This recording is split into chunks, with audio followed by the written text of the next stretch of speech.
Well, first of all, it's such a pleasure to be invited into your headquarters here. No, Thank you for having us. Welcome. I would love to talk to you about your new collections. The fall 2012 is now out. Right. Describe to me what the process is like when you're looking at the next big thing. It was called a rendezvous because we wanted something seductive. The early days of your life here in the United States, where no one knew who you were, but you were this jet-setter, brand new designer on the scene who had just married a prince. I wanted very much to be independent. And I had been working for an Italian industrialist in the fashion business, a man who had a printing factory where he printed scarves and made jersey. And I asked him, I said, can I make a few samples and try to sell them in America?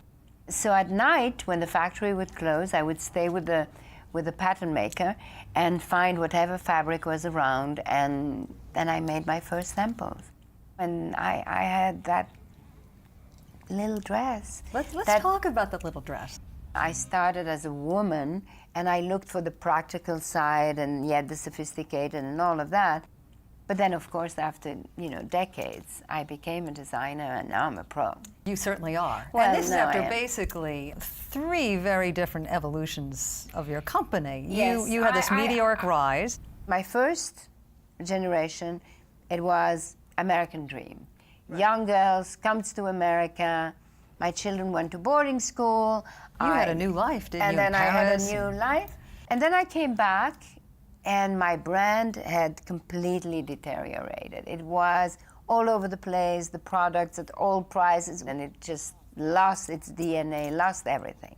I started my second generation because I realized what made me do it is that I realized that young hip girls were buying the old dresses in vintage shops. What do you think the key was to making yourself relevant again as you were trying to build the I don't know, I started back with that old dress again.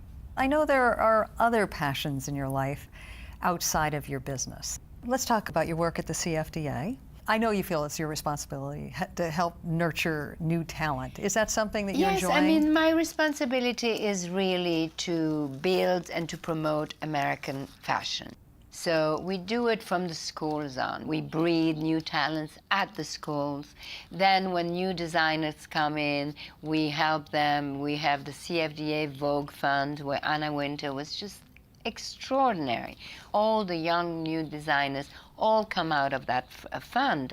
Maybe because my mother was in the death camps when she was 20, and freedom was so important to her, so that she always told me that she survived.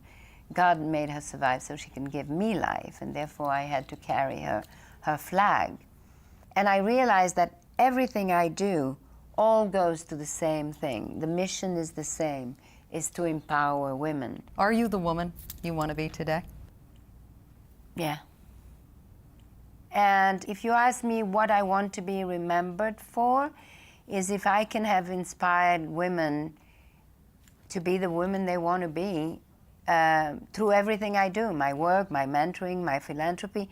To me, that's all very coherent. And we are delighted to be able to talk with you. Thank you, Diane.